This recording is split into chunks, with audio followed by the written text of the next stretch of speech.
So how did you transition from creating films to politics? Well, I think the big transition. Well, okay, it's complicated. I've always loved politics, but the transition happened, I would say, around 2020, and I noticed that there was sort of a change in culture.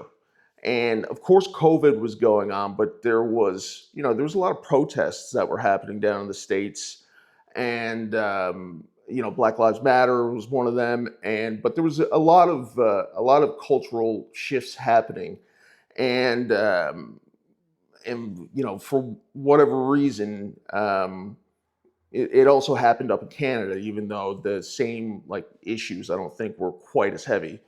And then, of course, there was, I guess, for Canada, there was also the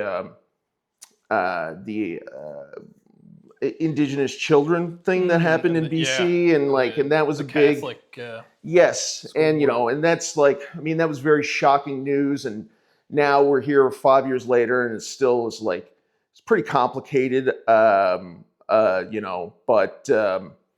but the way that the Canadian film funding model goes is that they don't really care if your movie has any uh, monetary success. They don't care if your movie makes any money because most people don't watch Canadian movies, and Mhm. that's just it, It's truth, yeah.